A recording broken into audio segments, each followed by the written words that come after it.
Hello दोस्तों, स्वागत है आपका अपना यूट्यूब चैनल पीके क्लासेस में। दोस्तों, आज के हम इस वीडियो में आप लोग को फिजिक्स, केमिस्ट्री, बायोलॉजी से अब तक बीपीएससी के द्वारा जो भी प्रश्न पूछा हुआ है उन सभी प्रश्नों को एक एक करके देखेंगे। तो आइए देखते हैं। सबसे पहले हम लोग बायोलॉजी से लगभग 150 से 200 प्रश्न, उसके बाद केमिस्ट्री से देखेंगे 150 से 200 प्रश्न, फिर उसके बाद देखेंगे फिजिक्स से 150 से 200 प्रश्न। तो सबसे पहले हम लोग देख रहे हैं, आइए बायोलॉजी से लगभग 150 प्रश्न। ठीक है, तो सबसे पहला प्रश्न दिया हुआ है कि द ओरिजिन ऑफ स्पेसीज किसने लिखा है। बताना है कि पुस्तक द ओरिजिन ऑफ स्पेसीज जो है किसके द्वारा लिखा गया है। तो याद रखना है, डार्विन के द्वारा द ओरिजिन ऑफ स्पेसीज पुस्तक लिखा गया है और यह क्लास 10 में दिया हुआ है। देख सकते हैं, बीपीएससी के द्वारा पूछा हुआ है। नेक्स्ट उसके बाद हम लोग देखेंगे यहाँ पे कि मानव तंत्र में इंसुलिन किसका चयापचय नियंत्रित करता है। तो याद रखना है, कार्बोहाइड्रेट का। नेक्स्ट उसके बाद हम लोग देखेंगे यहाँ पे कि निम्नलिखित में से एंटीबायोटिक है। बताना है कि इसमें से कौन एंटीबायोटिक है। पेनिसिलिन है कि एस्पिरिन है कि पैरासीटामोल है कि सल्फाडाइजिन है। ठीक है, तो आइए देखते हैं यहाँ पे। इसका राइट आंसर हो जाएगा उपयुक्त में से एक से अधिक। ठीक है, तो याद रखना पेनिसिलिन तथा सल्फाडाइजिन एंटीबायोटिक है और एंटीबायोटिक का उपयोग जो है बैक्टीरिया जनित रोगों के उपचार के लिए किया जाता है। नेक्स्ट उसके बाद हम देखेंगे यहाँ पे कि निम्नलिखित में से कौन सा मुख्यतः कार्बोहाइड्रेट है। तो याद रखना चावल जो है वह कार्बोहाइड्रेट होता है। नेक्स्ट उसके बाद हम देखेंगे यहाँ पे 5 नंबर प्रश्न कि कीट संवर्धन क्या है। बताना है कि कीट संवर्धन क्या है। तो याद रखना है, कीटों की वृद्धि करने वाला विज्ञान को कीट संवर्धन कहते हैं। नेक्स्ट उसके बाद हम देखेंगे कि जेनेटिक के निम्नलिखित में से किसका अध्ययन है। तो याद रखना, जेनेटिक में हम लोग किसका अध्ययन करते हैं लोग। तो याद रखना, अनुवंशिकता और विचरण का अध्ययन किस में किया जाता है, जेनेटिक्स में किया जाता है। नेक्स्ट उसके बाद प्रश्न है कि गर्भ में भ्रूण के विकास को जानने के लिए किस तरंग का प्रयोग किया जाता है। तो याद रखना, प्राध्वनिक तरंग का उपयोग जो है गर्भ में भ्रूण के विकास को जानने के लिए यूज किया जाता है। नेक्स्ट उसके बाद प्रश्न है कि कौन कांचा फल नहीं है। याद रखना, सेब जो है वह एक प्रकार के सच्चा फल नहीं होता है। ठीक है, याद रखना सेब क्या है, सच्चा फल नहीं है। नेक्स्ट उसके बाद हम देखेंगे यहाँ पे 9 नंबर प्रश्न कि लौंग पौधा के किस भाग से प्राप्त होता है। तो याद रखना, शुष्क पुष्पकली जो है उसी से क्या होता है, लौंग प्राप्त किया जाता है। नेक्स्ट प्रश्न है कि लौंग एक मसाला है, पौधा के किस भाग से प्राप्त किया जाता है। तो याद रखना, फूल के कली से लौंग को प्राप्त किया जाता है। नेक्स्ट उसके बाद हम देखेंगे कि अदरक ताना है जड़ नहीं क्यों। बताना है कि अदरक जो है वह क्या है, ताना है, जड़ नहीं है, क्योंकि इसमें नोड और इंटरनोड दोनों पाया जाता है, इसलिए ताना जो है क्या होता है, अदरक जो है ताना होता है। नेक्स्ट उसके बाद हम देखेंगे कि पादप कली है। बताना है कि पादप कली कौन है। तो याद रखना है, एक भ्रूणीय टहनी होता है। नेक्स्ट उसके बाद हम देखेंगे यहाँ पे 13 नंबर प्रश्न कि पौधा जो नमक युक्त मिट्टी में उगते हैं कहते हैं। बताना है कि पौधा जो नमक युक्त मिट्टी में उगता है उसको क्या कहा जाता है। तो याद रखना है, हेलोफाइट। ठीक है, जो पौधा नमक युक्त मिट्टी में उगता है उसे हेलोफाइट कहा जाता है। नेक्स्ट उसके बाद प्रश्न है कि ईईजी किसकी निगरानी के लिए उपयोग होता है। तो याद रखना है, ईईजी के जांच जो है हम लोग मस्तिष्क के लिए करते हैं लोग। नेक्स्ट उसके बाद प्रश्न है कि मांसपेशियों में दर्द के उपचार में किसका उपयोग किए जाने वाला विकिरण है। बताना है कि मांसपेशियों में दर्द के उपचार में उपयोग किए जाने वाला विकिरण क्या है। तो याद रखना है, इंफ्रारेड। इंफ्रारेड का उपयोग जो है मांसपेशियों में दर्द के उपचार के लिए किया जाता है। नेक्स्ट प्रश्न है कि जीवों में अत्यधिक विविधता का कारण है। बताना है कि जीवों में अत्यधिक विविधता का कारण क्या है, तो याद रखना है उत्परिवर्तन। नेक्स्ट उसके बाद प्रश्न है कि मेंडल के आनुवंशिकता का सिद्धांत किस पर आधारित है, तो याद रखना है मेंडल के आनुवंशिकता का सिद्धांत जो है किस पर आधारित है, तो याद रखना है लैंगिक जनन पर। याद रखना है लैंगिक जनन पर मेंडल के आनुवंशिकता का सिद्धांत आधारित है। नेक्स्ट प्रश्न है कि डीएनए की खोज किसने किया है, ठीक है, बताना है कि डीएनए की खोज जो है किसके द्वारा किया गया है। जेम्स वाटसन और फ्रांसिस क्रिक की, ग्रेगर जॉन मंडल की, जोहानसन की, अर्विन खुराना, ठीक है। तो याद रखना है डीएनए का खोज किसके द्वारा किया गया है, तो याद रखना है यहाँ पे डॉक्टर जेम्स वाटसन और डॉक्टर फ्रांसिस क्रिक और MHF ब्लिकन्स और फ्रैंकलिन नामक वैज्ञानिकों के द्वारा डीएनए का खोज किया गया है। नेक्स्ट उसके बाद हम देखेंगे कि जीव कोशिकाओं में आनुवंशिक लक्षणों के नियंत्रण में कौन सा उत्तरदायी है, तो याद रखना है डीएनए। नेक्स्ट उसके बाद प्रश्न है कि यकृत एवं मांसपेशियों में ऊर्जा जमा होता है, तो याद रखना है ग्लाइकोजन के रूप में यकृत एवं मांसपेशी में ऊर्जा जमा होता है। नेक्स्ट उसके बाद देखेंगे यहाँ पे प्रश्न कि मानव शरीर में होता है, बताना है कि मानव शरीर में जल जो है कितना होता है, तो लगभग 70% तक मानव शरीर में जल होता है। नेक्स्ट उसके बाद देखेंगे कि विटामिन जो रक्त के थाका बनाने में प्रभावी होता है, बताना है कि कौन सा विटामिन है जो रक्त को थाका बनाने में प्रभावी होता है, तो याद रखना है विटामिन के जो है रक्त को थाका बनाने में प्रभावी होता है। नेक्स्ट उसके बाद प्रश्न है कि निम्नलिखित में से कौन सा विटामिन प्रति स्कंदक विश्व के प्रतिविष प्रतिकारक के रूप में प्रयोग किया जाता है, याद रखना है विटामिन के। नेक्स्ट उसके बाद प्रश्न है कि निम्नलिखित में से किस विटामिन को ऑर्गो कैल्सीफेरॉल कहते हैं, तो याद रखना है विटामिन D2 को ऑर्गो कैल्सीफेरॉल कहा जाता है। नेक्स्ट उसके बाद देखेंगे यहाँ पे हम 25 नंबर प्रश्न कि मानव शरीर में विटामिन ए भंडारित होता है, तो याद रखना यकृत में मानव विटामिन ए जो है भंडारित होता है। नेक्स्ट उसके बाद प्रश्न है कि सही सुमेलित नहीं है, बताना है कि इसमें से कौन सा सही सुमेलित नहीं है, तो रेटिनॉल का संबंध क्या चीज है, जीरो थैलेमिया से है, और टोकोफेरॉल का वेरी गलत है। नेक्स्ट उसके बाद देखेंगे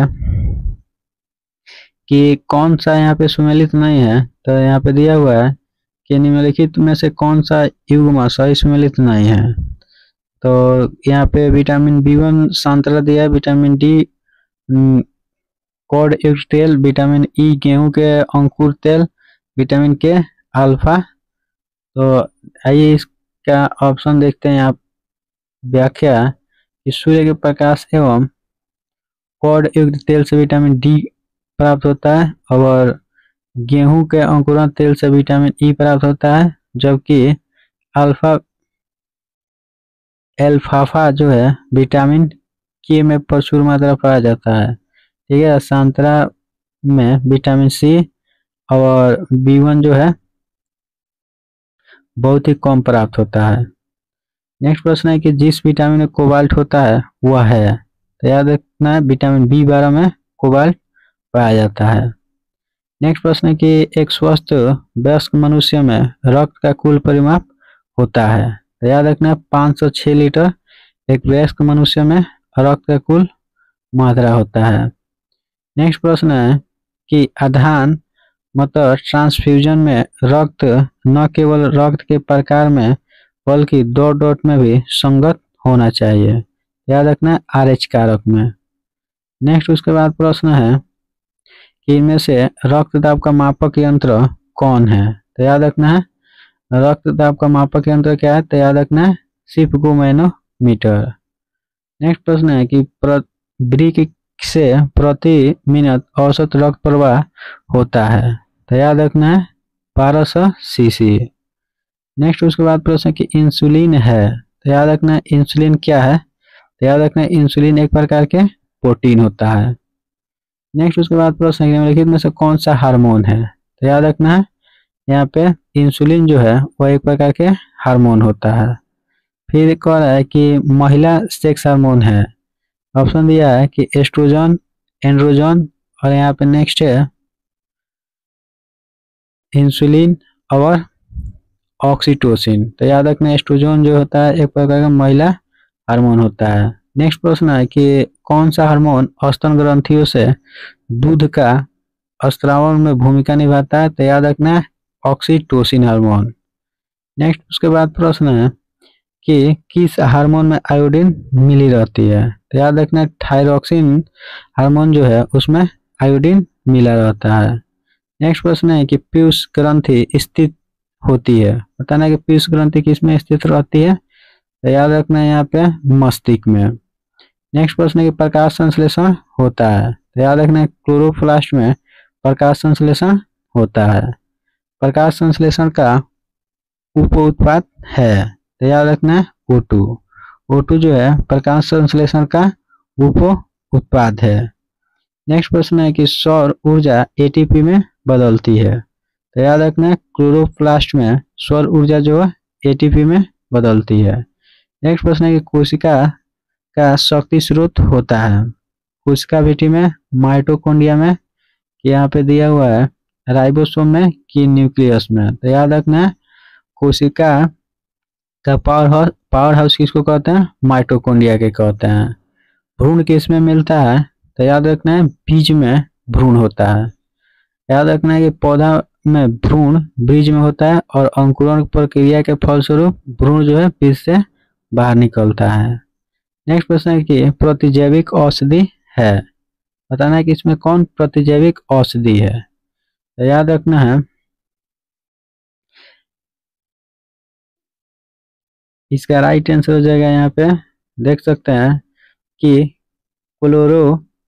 क्लोरेमोफेनिकल एक प्रतिजैविक औषधि है। ठीक है, इसका उपयोग कहाँ पे किया जाता है, बैक्टीरियल इन्फेक्शन के उपचार में किया जाता है।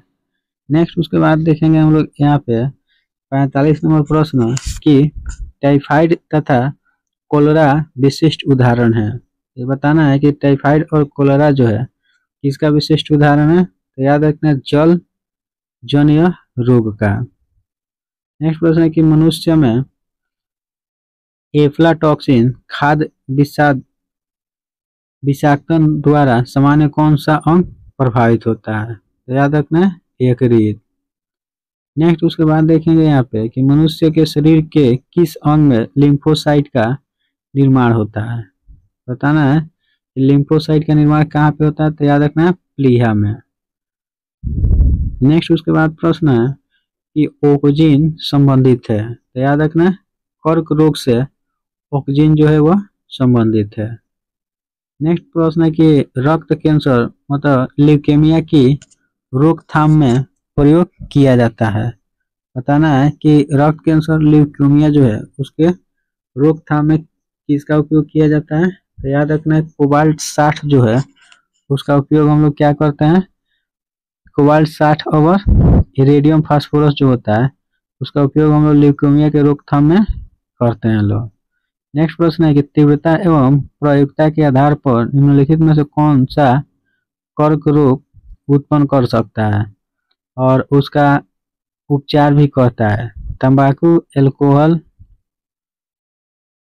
की आनी विकिरण। तो याद रखना आनी विकिरण। नेक्स्ट प्रश्न है कि सहज प्रणाली का परिवर्धन निम्नलिखित में से कौन सा है। याद रखना प्रणाली की स्वपोषी प्रक्रिया। नेक्स्ट प्रश्न है कि शरीर का तापक्रम नियंत्रित करता है। बताना है कि शरीर का तापक्रम नियंत्रित करता है। तो याद रखना हाइपोथैलेमस जो है शरीर के तापक्रम को नियंत्रित करता है।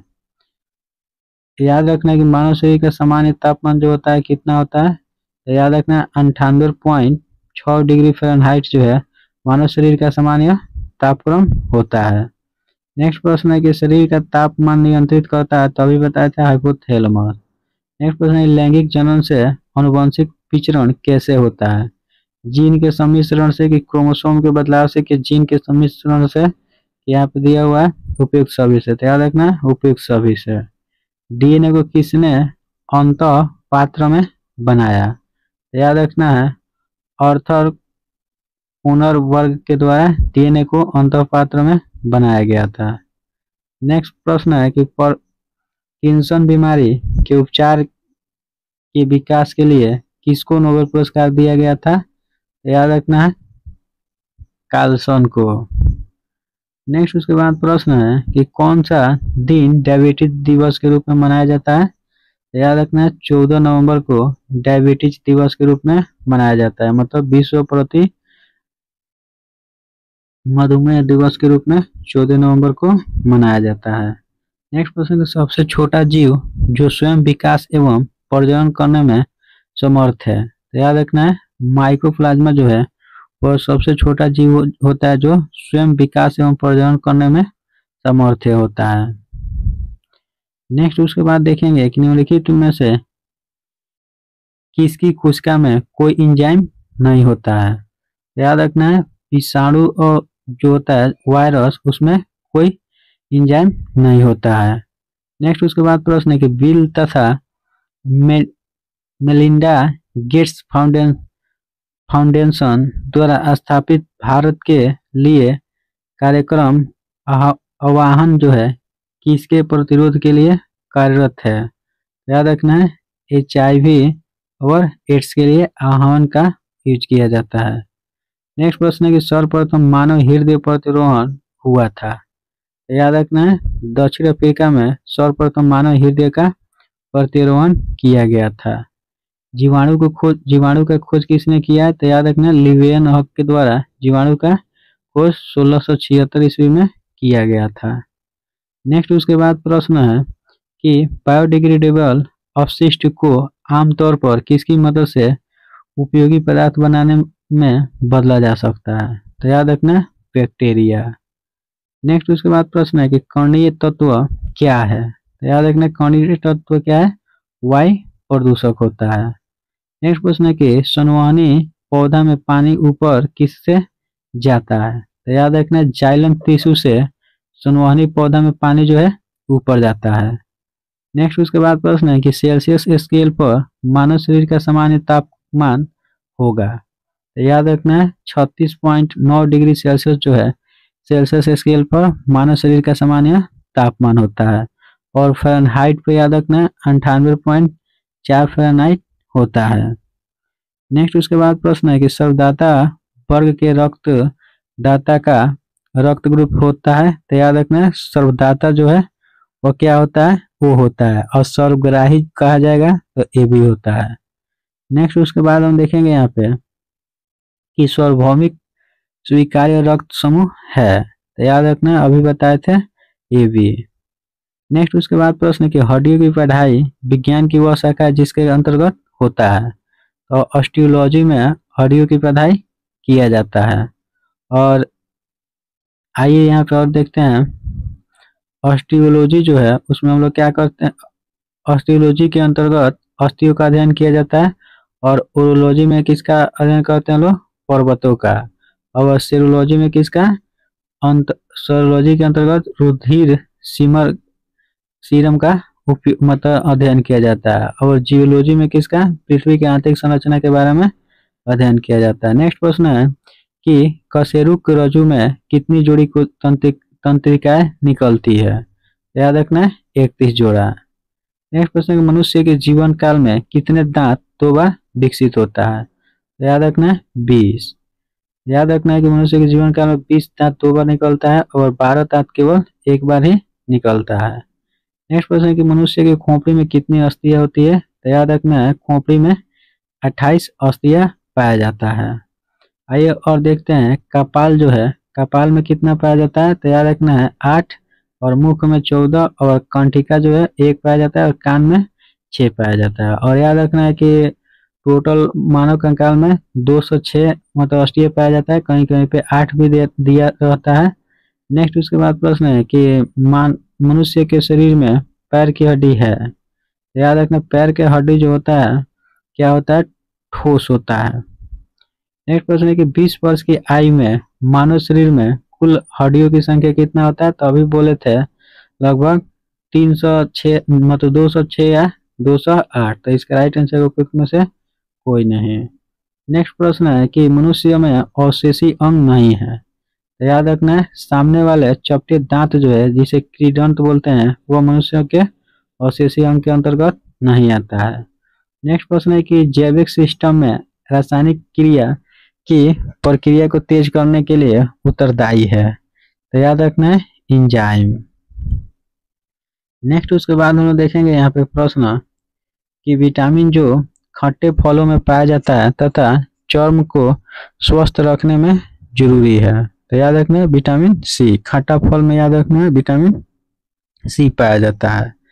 दूध घटिया स्रोत है, बताना है कि दूध किसका घटिया स्रोत है, तो याद रखना विटामिन सी का। विटामिन सी जो है दूध में नहीं पाया जाता है। नेक्स्ट प्रश्न है कि विटामिन सी का रासायनिक नाम है, तो याद रखना एस्कॉर्बिक अम्ल।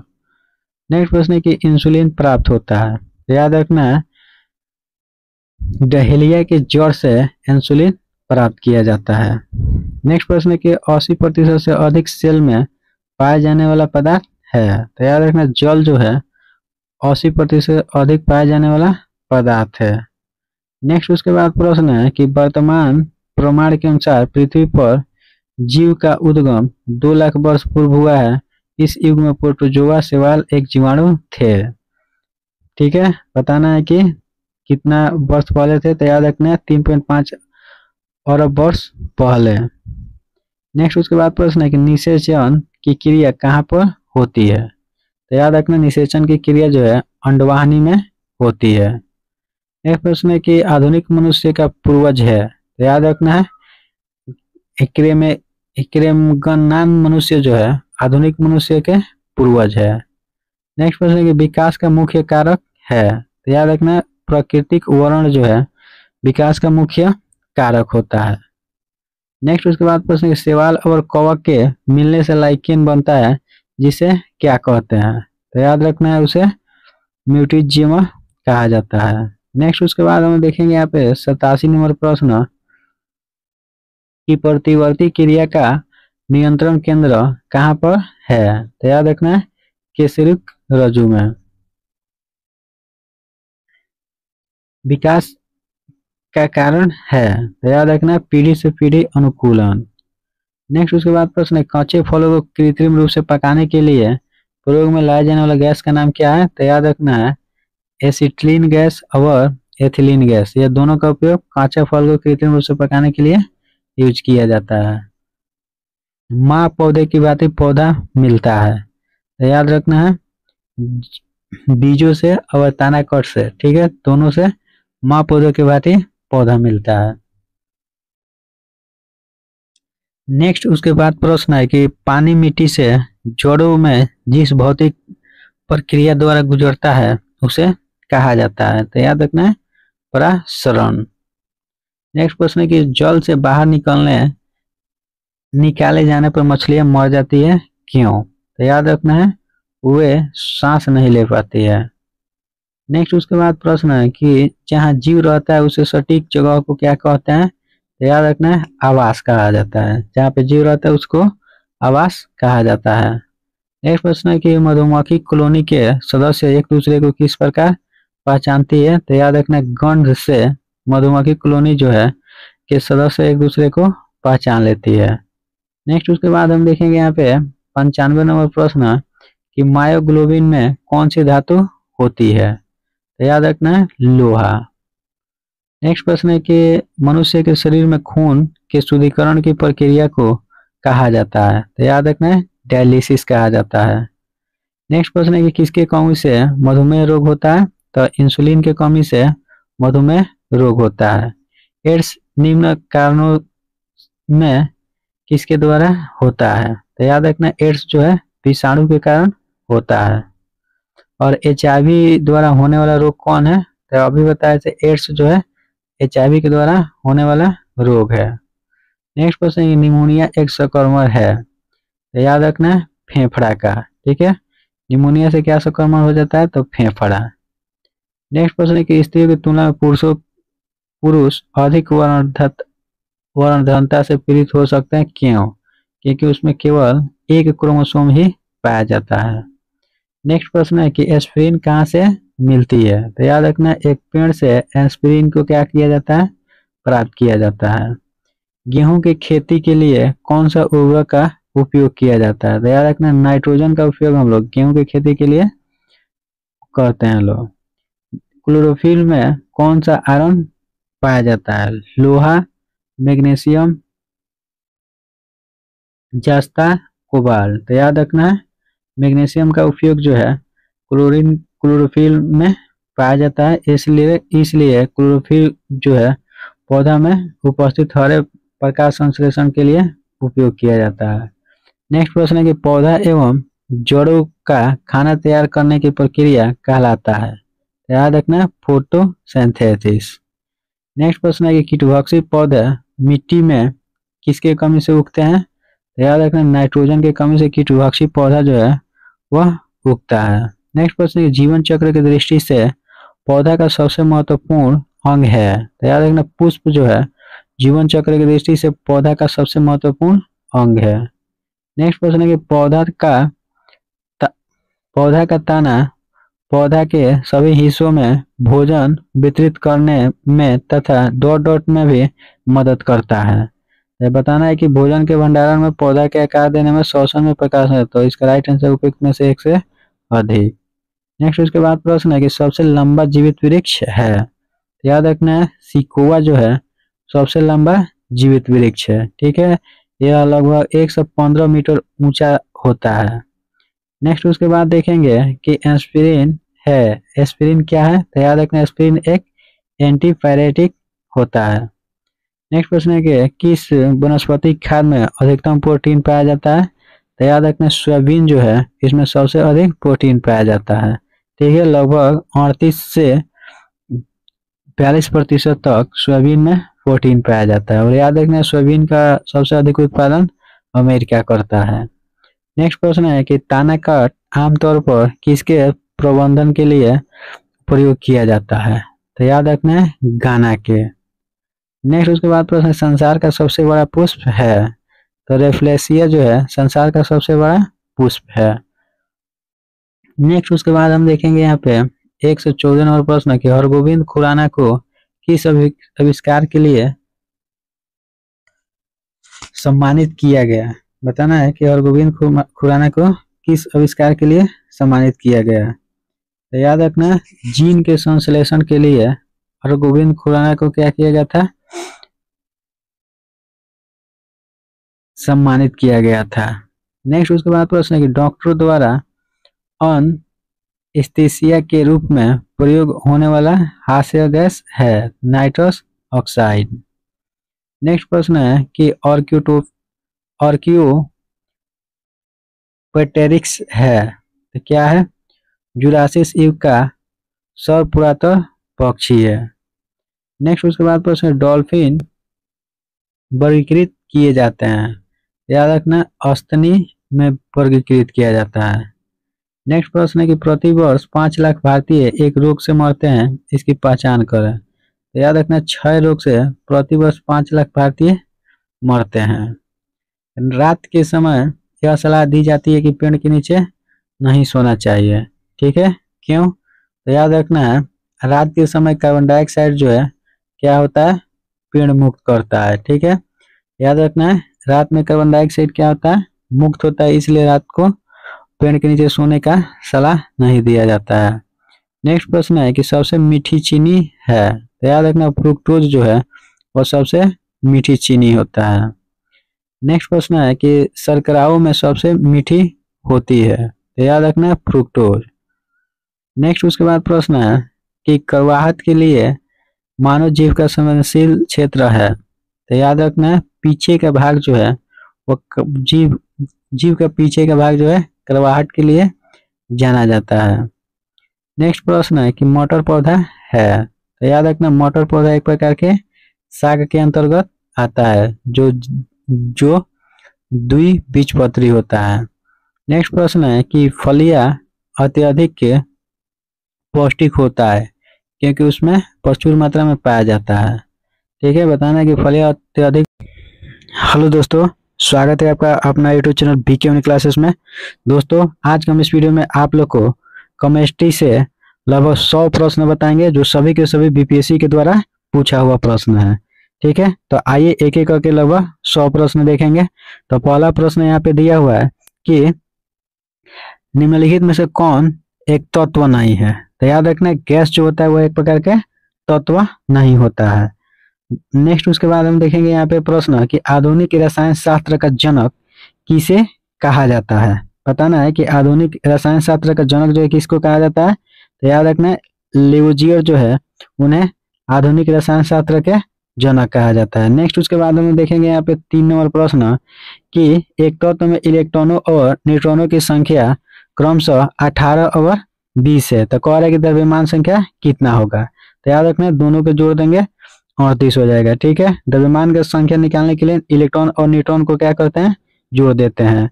नेक्स्ट उसके बाद यहाँ पे प्रश्न है कि एक नाभिक की द्रव्यमान संख्या है। बताना है कि एक नाभिक का द्रव्यमान संख्या क्या होता है। तो याद रखना, न्यूट्रॉन और प्रोटॉन की संख्या का योग के बराबर होता है। नेक्स्ट उसके बाद 5 नंबर प्रश्न कि प्लूटोनियम न्यूक्लाइड के नाभिक में न्यूट्रॉनों की संख्या होता है। तो याद रखना है कितना होता है, 148 होता है। नेक्स्ट उसके बाद हम देखेंगे यहाँ पे 6 नंबर प्रश्न कि एक तत्व के समस्थानिक अलग अलग होते हैं।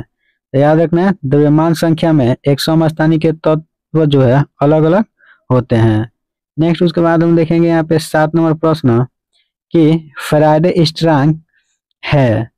बताना है कि फैराडे स्थिरांक क्या होता है। तो याद रखना है, सार्वभौमिक स्थिरांक होता है। नेक्स्ट उसके बाद हम देखेंगे कि इसका पीएच मान 7 है। तो याद रखना है, उदासीन विलयन जो होता है उसका पीएच मान 7 होता है। नेक्स्ट इसमें हम लोग देखेंगे कि वार्षा का जल जो होता है वो उसका भी पीएच मान 7 होता है। नेक्स्ट उसके बाद हम देखेंगे कि निम्नलिखित में से किस विलयन के पीएच मान 7 से अधिक होता है। तो याद रखना, क्षारीय विलयन जो होता है उसका पीएच मान 7 से अधिक होता है। नेक्स्ट उसके बाद है कि पानी का पीएच मान होता है। तो याद रखना है 100 से 7 और 100 से साफ। पानी जो होता है साफ होता है और याद रखना है इसका पीएच मान जो होता है 7 होता है। और पानी को हम लोग 7 दिन यूज करते हैं लोग, तो उसे भी याद रखना है कि पानी का पीएच मान जो होता है 7 होता है। नेक्स्ट उसके बाद यहाँ पे हम देखेंगे 11वां प्रश्न कि एक घोल का पीएच 3 से 6 बदलता है तो H प्लस आयन की सांद्रता क्या होगा। तो याद रखना 1000 गुना से कम हो जाएगा।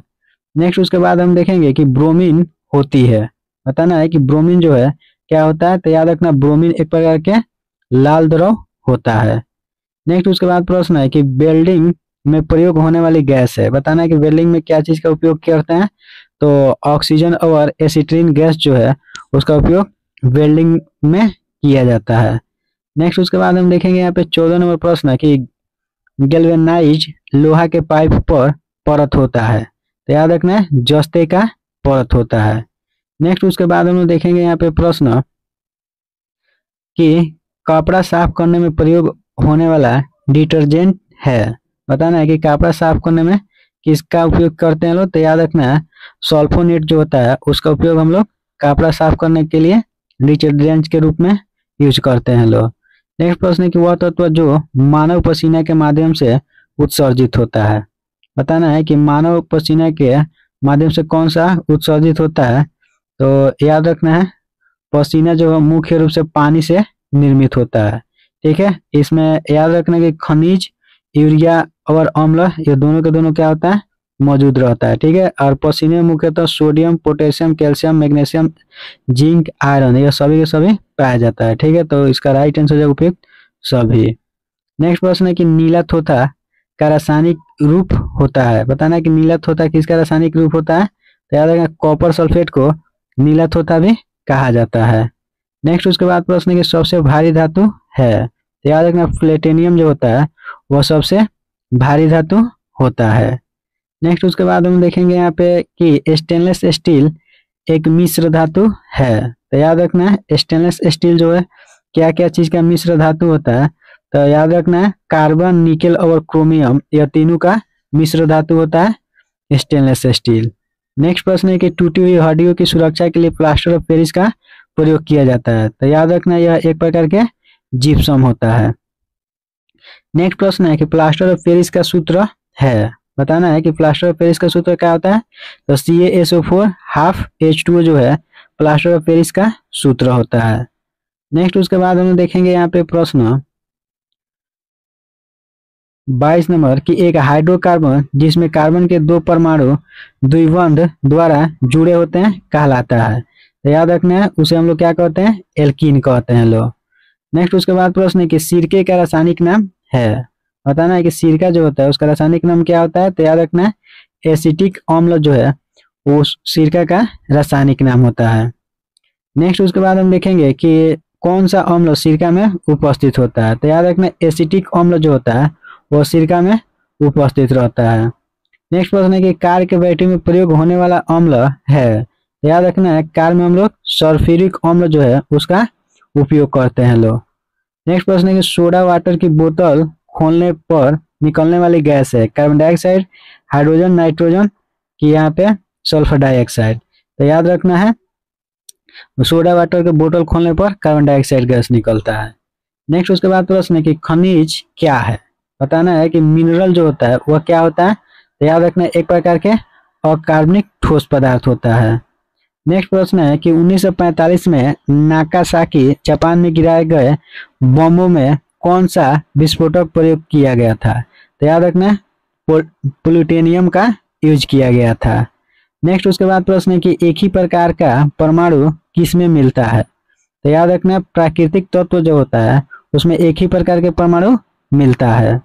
नेक्स्ट प्रश्न है कि सबसे अधिक क्रियाशील धातु कौन है। तो याद रखना पोटेशियम जो होता है वह सबसे अधिक क्रियाशील धातु होता है। नेक्स्ट उसके बाद हम देखेंगे यहाँ पे कि वनस्पति तेल से वनस्पति घी बनाने में प्रयुक्त गैस है। तो याद रखना वनस्पति तेल में वनस्पति घी बनाने के लिए हाइड्रोजन का उपयोग किया जाता है। नेक्स्ट उसके बाद देखेंगे आयोडीनीकृत लवण में रहता है। तो याद रखना पोटेशियम आयोडाइड जो है आयोडीकृत लवण में होता है। नेक्स्ट उसके बाद हम देखेंगे कि खाने का नमक किससे बनता है। तो याद रखना मजबूत अम्ल और मजबूत क्षार जो होता है उसी से खाने का नमक मतलब NaCl बनता है। नेक्स्ट उसके बाद प्रश्न है कि सभी जैव यौगिक का अनिवार्य मूल तत्व है। तो याद रखना कार्बन जो होता है वह सभी जैव यौगिक का अनिवार्य मूल तत्व होता है। नेक्स्ट उसके बाद देखेंगे कि ऑक्सीजन अनुपस्थित होता है। तो याद रखना किरोसिन तेल में ऑक्सीजन जो है अनुपस्थित होता है। नेक्स्ट प्रश्न है कि सिगरेट लाइटर में निम्नलिखित में से कौन सी गैस प्रयुक्त होती है। तो याद रखना सिगरेट लाइटर जो होता है उसमें हम लोग ब्यूटेन का उपयोग करते हैं लोग। नेक्स्ट प्रश्न है कि निम्नलिखित में से कौन सा तरलीकृत पेट्रोलियम गैस का घटक है। तो याद रखना है इसका राइट आंसर हो जाएगा यहाँ पे ब्यूटेन और प्रोपेन। ब्यूटेन और प्रोपेन जो है वह तरलीकृत पेट्रोलियम गैस का प्रमुख घटक होता है। नेक्स्ट उसके बाद हम देखेंगे कि प्राकृतिक रबड़ किसका बहुलक है। तो याद रखना आइसोप्रोपिन का, ठीक है, आइसोप्रोपिन का बहुलक है प्राकृतिक रबड़। नेक्स्ट उसके बाद हम देखेंगे यहाँ पे प्रश्न कि टेफ्लॉन निम्नलिखित में से किसका एकलक बहुलक है। तो याद रखना है टेट्राफ्लोरोएथिलीन का। नेक्स्ट उसके बाद हम देखेंगे यहाँ पे प्रश्न कि वेकेलाइट निम्नलिखित के संगठन से बनता है। तो याद रखना है फिनोल तथा फॉर्मेल्डिहाइड से बनता है। नेक्स्ट उसके बाद प्रश्न है कि ट्राइग्लिसराइड क्या है। तो याद रखना है एक प्रकार के वासा होता है। नेक्स्ट उसके बाद देखेंगे कि ग्रेफाइट और हीरा के बारे में निम्नलिखित में से कौन सा कथन सत्य है। तो ऑप्शन दिया है कि उनके पास एक जैसी क्रिस्टलीय संरचना होता है। बी नंबर दिया है कि उनके कठोरतम मतलब उनकी कठोरता समान होता है, उनकी विद्युत चालकता समान होता है। फिर यहाँ पे दिया हुआ है कि वे एक समान रासायनिक प्रतिक्रिया से गुजरते हैं। तो डी इसका राइट आंसर हो जाएगा। नेक्स्ट प्रश्न है कि पुलिस द्वारा नशे की गाड़ी वाले सांस की जांच करने के लिए फिल्टर पेपर पर क्या होता है। तो याद रखना पोटेशियम डाइक्रोमेट सल्फ्यूरिक अम्ल होता है। नेक्स्ट उसके बाद यहाँ पे प्रश्न है कि घरेलू इंजन के रूप में प्रयुक्त एलपीजी में मुख्यतः होता है। तो याद रखना है एलपीजी में क्या होता है, तो याद रखना है घरेलू ईंधन के रूप में प्रयुक्त होने वाला एलपीजी जो होता है वह क्या होता है, हाइड्रोजन गैस और ज्वलनशील गैसों का मिश्रण होता है। नेक्स्ट उसके बाद हम देखेंगे यहाँ पे प्रश्न कि ग्रीन हाउस गैस में मुख्यतः घटक होता है। तो याद रखना है ग्रीन हाउस गैस में मुख्यतः कौन सा घटक होता है, तो याद रखना है कार्बन डाइऑक्साइड भी होता है और यहाँ पे जलवाष्प होता है और नाइट्रस ऑक्साइड होता है। ठीक है, याद रखना है और मीथेन भी होता है और ओजोन भी होता है। ठीक है, नेक्स्ट उसके बाद प्रश्न है कि ग्रीन हाउस गैस का मुख्य घटक क्या होता है। तो याद रखना अभी बताए थे यह सभी के सभी जो है ग्रीन हाउस गैस का मुख्य घटक है। नेक्स्ट उसके बाद हम देखेंगे कि पेट्रोलियम तथा डीजल के अधूरे जलने से उत्पन्न होता है। बताना है कि पेट्रोल और डीजल का अधूरा जलने से क्या उत्पन्न होता है। तो याद रखना कार्बन मोनोऑक्साइड गैस जो है पेट्रोल और डीजल के अधूरा जलने से उत्पन्न होता है। साबुन ग्रीज को हटाता है। तो याद रखना पाइसीकरण के द्वारा साबुन जो है ग्रीस को हटाता है। नेक्स्ट उसके बाद हम देखेंगे यहाँ पे प्रश्न, यहाँ पे सूची 1 सूची 2 दिया है, इसको मैच करना है। ठीक है, यहाँ पे सबसे पहले यहाँ पे दिया हुआ है एस्पार्टम। ठीक है, बताना है कि एस्पार्टम जो है वह किसे मैच करेगा। तो याद रखना है कृत्रिम मधुरम से। ठीक है, और फेन जो हो जाएगा क्या आ जाएगा, प्रशीतक हो जाएगा और ये वाला हो जाएगा यहाँ पे और ये वाला हो जाएगा यहाँ पे। नेक्स्ट उसके बाद हम देखेंगे यहाँ पे कि निम्नलिखित में से किसकी मात्रा अम्ल वर्षा में सबसे अधिक होता है। तो याद रखना है H2SO4 जो है उसका मात्रा सबसे अधिक अम्ल वर्षा में देखने को मिलती है। नेक्स्ट उसके बाद हम देखेंगे कि अम्ल वर्षा होती है। बताना है कि अम्ल वर्षा होती है कारखानों से, कोयला के जलने से, पेट्रोल के जलने से कि लकड़ी के जलने से। आइए इसके बारे में हम लोग इधर पढ़ते हैं लोग कि अम्ल वर्षा किसके वजह से होता है। तो याद रखना अम्ल वर्षा का मुख्य कारण जो होता है वह क्या होता है, सल्फर डाइऑक्साइड एवं नाइट्रस ऑक्साइड होता है। नेक्स्ट उसके बाद प्रश्न है कि शुष्क बर्फ है। बताना है कि शुष्क बर्फ जो होता है वह क्या होता है। तो याद रखना एक ठोस कार्बन डाइऑक्साइड होता है। नेक्स्ट प्रश्न है निम्नलिखित में से किसे शुष्क बर्फ कहा जाता है। तो याद रखना है ठोस कार्बन डाइऑक्साइड को शुष्क बर्फ कहा जाता है। शुष्क बर्फ क्या है, तो अभी बताए थे ठोस कार्बन डाइऑक्साइड को क्या कहते हैं, शुष्क बर्फ कहते हैं। नेक्स्ट प्रश्न है कि चूने का पानी किसके द्वारा दूधिया हो जाता है। तो याद रखना CO2 के द्वारा चूने का पानी जो है वह दूधिया हो जाता है। नेक्स्ट प्रश्न है कि सीमेंट का मुख्य घटक क्या है। बताना है कि सीमेंट का मुख्य घटक क्या है। तो आइए देखते हैं यहाँ पे सीमेंट का मुख्य घटक जो है क्या है, चूना पत्थर और सिलिका मिट्टी है। याद रखना कि चूना पत्थर और सिलिका मिट्टी एक साथ गर्म करने पर उसकी अभिक्रिया के फलस्वरूप सीमेंट तिलंकर का निर्माण होता है। नेक्स्ट प्रश्न है कि एक कार बैटरी में प्रयुक्त विद्युत अपघट्य होता है। तो याद रखना सल्फ्यूरिक अम्ल। नेक्स्ट उसके बाद प्रश्न निम्नलिखित में से किसमें कार्बन नहीं है। तो याद रखना है इसमें किसी में से भी कार्बन नहीं होता है। याद रखना हीरा, ग्रेफाइट, कोयला या तीनों कार्बन के अपरूप होता है। नेक्स्ट प्रश्न है कि सबसे सख्त कौन है। बताना कि इसमें सबसे हार्ड कौन होता है। तो याद रखना हीरा जो है सबसे हार्ड होता है। नेक्स्ट प्रश्न है कि निम्न पदार्थों में से कौन सा पदार्थ खाने के वस्तुओं के परीक्षण में प्रयोग होता है। तो याद रखना सोडियम बेंजोएट का उपयोग जो है खाने की वस्तुओं के परीक्षण में किया जाता है। नेक्स्ट प्रश्न है कि पारद धातु मिश्र है। बताना कि पारद धातु किसका मिश्रण है, अति रंगीन मिश्र धातु के कि कार्बन युक्त मिश्र धातु के कि पारद युक्त मिश्र धातु के। तो याद रखना है उसका राइट आंसर हो जाएगा पारद जो है वह पारद धातु जो है पारद एक मिश्र धातु होता है।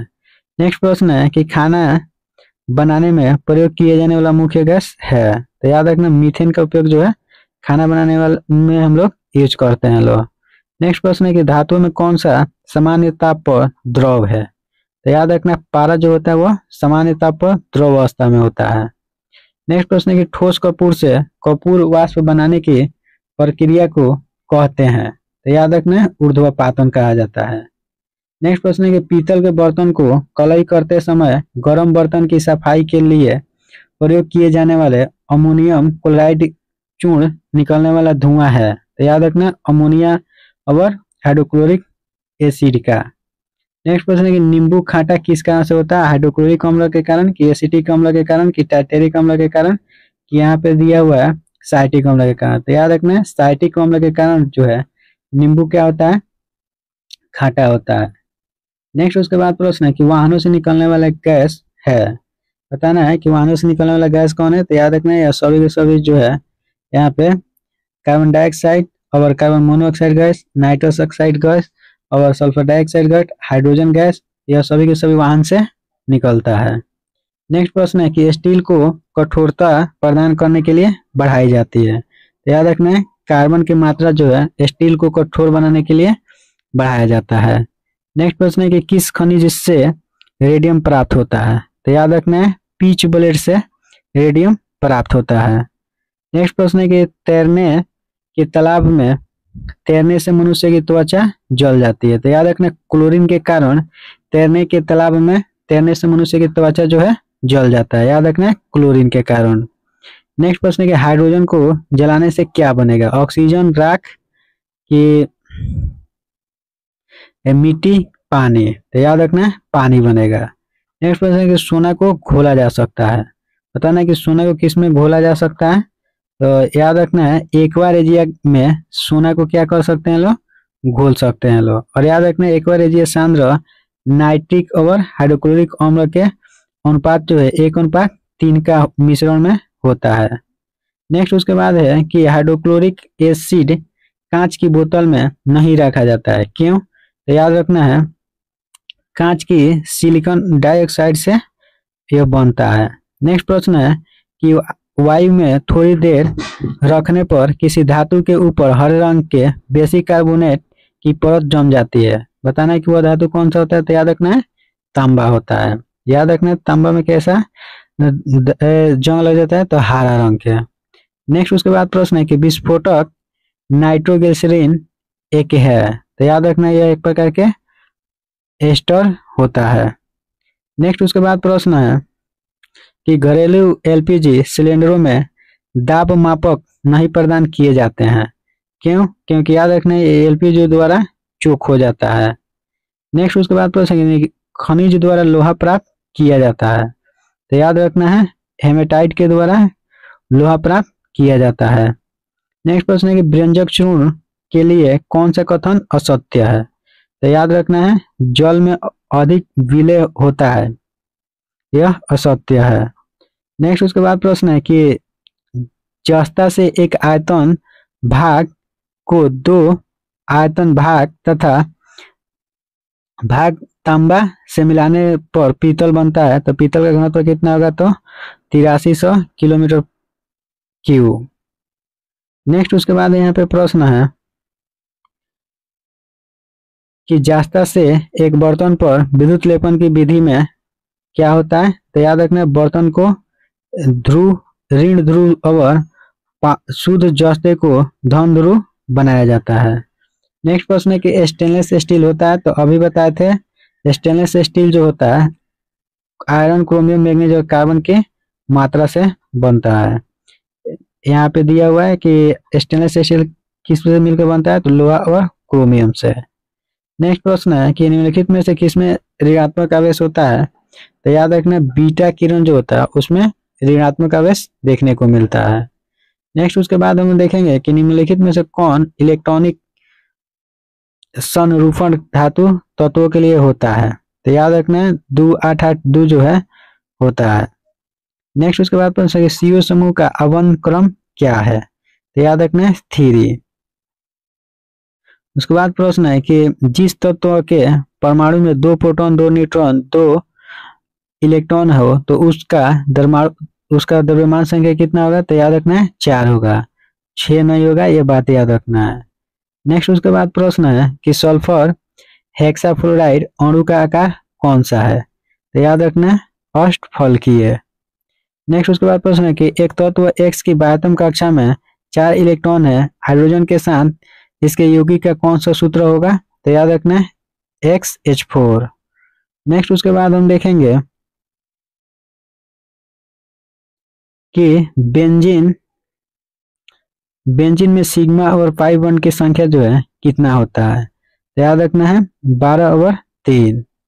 नेक्स्ट उसके बाद हम देखेंगे प्रश्न कि भारी पानी वह पानी होता है, तो याद रखना है जिसमें हाइड्रोजन का स्थान आइसोटोप ले लेता है, वह पानी भारी पानी होता है। नेक्स्ट प्रश्न है किसी परमाणु नाभिक का आइसोटोप वह नाभिक है जिसमें होता है, तो याद रखना है किसी भी परमाणु नाभिक का आइसोटोप वह नाभिक होता है जिसमें क्या होता है? तो याद रखना है प्रोटॉन की संख्या वही होता है लेकिन न्यूट्रॉन की संख्या भिन्न भिन्न होता है। नेक्स्ट प्रश्न है कि दूध है, बताना है कि दूध क्या है? विलयन है कि कोलाइड विलयन है कि इमल्शन है कि यहाँ पे क्या है वाई और विलयन है? तो याद रखना है दूध जो होता है यहाँ पे बी और सी दोनों हो जाएगा। नेक्स्ट उसके बाद प्रश्न है कि एल्कोहलिक खमीर का आखिरी उत्पाद क्या है? तो याद रखना है इथाइल एल्कोहल। नेक्स्ट उसके बाद यहाँ पे हम देखेंगे प्रश्न कि ग्लूकोज को एथिल एल्कोहल में किस एंजाइम के द्वारा बदल दिया जाता है? तो याद रखना है जाइमेज के द्वारा। नेक्स्ट प्रश्न है कि शक्कर के किण्वन से क्या बनता है? इथाइल एल्कोहल, मिथाइल एल्कोहल की एसिटिक एसिड कि यहाँ पे क्लोरोफिल। तो याद रखना है उसका पहला ही आंसर हो जाएगा। प्रश्न है कि ग्लूकोज का सूत्र होता है, तो याद रखना है C6H12O6 ग्लूकोज का सूत्र होता है। नेक्स्ट उसके बाद प्रश्न है कि यूरिया में उपस्थित होने वाला तत्व है, तो याद रखना है CHNO यूरिया में उपस्थित होता है। याद रखना है CHNO यूरिया में उपस्थित रहता है। नेक्स्ट प्रश्न है कि अपमार्जक क्या है? तो याद रखना है अपमार्जक जो होता है वह शोधन अभिकर्ता होता है। नेक्स्ट प्रश्न है कि कौन सा पदार्थ साबुन बनाने में प्रयोग किया जाता है? तो वनस्पति तेल का उपयोग जो है साबुन बनाने में यूज किया जाता है। नेक्स्ट उसके बाद प्रश्न है कि पीतल में कौन सा धातु होता है? तो याद रखना पीतल में तांबा और जास्ता होता है। ठीक है, इसके लिए याद रखना है पिताजी। ठीक है, पिताजी। तो पिताजी से याद रखना है पी से पीतल, तो से तांबा और ज से जास्ता, मतलब पीतल में तांबा और जास्ता होता है। तो दोस्तों अगर ये वीडियो आप लोग को अच्छा लगा है तो प्लीज वीडियो को लाइक कर दीजिए, और अभी तक आप हमारे बीके यूनि क्लासेस को सब्सक्राइब नहीं किए हैं तो सब्सक्राइब कर लीजिए, ताकि ऐसे ही वीडियो का नोटिफिकेशन सबसे पहले आपके पास पहुंचे। मिलते हैं ऐसे ही वीडियो को लेकर। हेलो दोस्तों, स्वागत है आपका अपना YouTube channel BK uni classes में। दोस्तों आज के हम इस वीडियो में आप लोग को बीपीएससी के द्वारा अभी तक फिजिक्स से जो भी प्रश्न पूछा हुआ है उन सभी प्रश्नों को इस वीडियो में दिखाएंगे। ठीक है, तो आइए देखते हैं। यहाँ पे पहला प्रश्न दिया हुआ है कि निम्नलिखित तत्वों में से किसमें न्यूट्रॉन नहीं होता है। ठीक है, तो याद रखना है हाइड्रोजन जो है उसमें न्यूट्रॉन नहीं होता है। ठीक है, आइए इसके बारे में देखते हैं कि हाइड्रोजन जो होता है उसका परमाणु क्रमांक 1 होता है, और साधारण हाइड्रोजन जो है उसका समस्थानिक जो होता है उसमें कोई न्यूट्रॉन नहीं होता है। और याद रखना है भारी हाइड्रोजन जो होता है उसका समस्थानिक में न्यूट्रॉन जो होता है 1 होता है, जबकि अत्यंत भारी हाइड्रोजन में समस्थानिक जो होता है उसमें न्यूट्रॉन 2 होता है। नेक्स्ट उसके बाद यहाँ पे प्रश्न है कि एंगस्ट्रॉम इकाई है। याद रखना एंगस्ट्रॉम किसका इकाई होता है? तो याद रखना तरंगदैर्घ्य का इकाई जो होता है एंगस्ट्रॉम होता है। और ये भी बात याद रखना है कि एक एंगस्ट्रॉम बराबर क्या होता है? 10⁻⁻10 मीटर। नेक्स्ट उसके बाद यहाँ पे प्रश्न है कि प्रकाश वर्ष किसकी इकाई है? तो याद रखना है प्रकाश वर्ष किसकी इकाई है? तो याद रखना है दूरी का। और ये भी प्रश्न याद रखना है कि एक प्रकाश वर्ष बराबर कितना होता है? तो याद रखना है 9.46 × 10⁻15 मीटर होता है एक प्रकाश वर्ष बराबर। नेक्स्ट उसके बाद यहाँ पे प्रश्न है कि आवृत्ति को मापा जाता है। तो याद रखना आवृत्ति को हर्ट्ज में मापा जाता है। और याद रखना है सामान्य मनुष्य जो होता है 20 हर्ट्ज से 20,000 हर्ट्ज तक की आवृत्ति की ध्वनि को सुन सकता है। नेक्स्ट उसके बाद प्रश्न है यहाँ पे 5 नंबर कि घड़ी में प्रयोग होने वाले कार्टर्ज क्रिस्टल होते हैं? तो याद रखना है सिलिकॉन डाइऑक्साइड का बना होता है। नेक्स्ट उसके बाद यहाँ पे प्रश्न है कि हर्ट्ज में क्या मापा जाता है? तो याद रखना हर्ट्ज में आवृत्ति को मापा जाता है। और अभी हम बताए थे कि सामान्य मनुष्य का आवृत्ति का ध्वनि जो है वो 20 हर्ट्ज से लेके 20,000 हर्ट्ज तक के ध्वनि को आराम से सुन सकता है। नेक्स्ट उसके बाद है प्रश्न कि विद्युत शक्ति की इकाई है, बताना है कि विद्युत शक्ति की इकाई क्या होता है? तो याद रखना वाट जो है वह विद्युत शक्ति की इकाई होता है। और इसका ट्रिक याद रखना है कि जिसके पास शक्ति होता है वो किसी न किसी का क्या करेगा, वाट लगा देगा। ठीक है, तो याद रखना जिसके पास शक्ति होगा वह किसी का वाट लगा देगा। तो याद रखना विद्युत शक्ति का SI मतलब वाट हो जाएगा। ठीक है, और याद रखना विद्युत शक्ति बराबर कार्य बटा समय फॉर्मूला होता है। नेक्स्ट उसके बाद हम लोग देखेंगे कि दृश्य स्पेक्ट्रम क्या तरंगदैर्घ्य की सीमा जो है वह होता है? तो याद रखना 3900 एंगस्ट्रॉम से 4600 एंगस्ट्रॉम के बीच में दृश्य स्पेक्ट्रम का तरंगदैर्घ्य होता है। नेक्स्ट उसके बाद हम देखेंगे यहाँ पे प्रश्न नंबर 9 कि सौर विकिरण निम्न में से किस परास में दिखता है?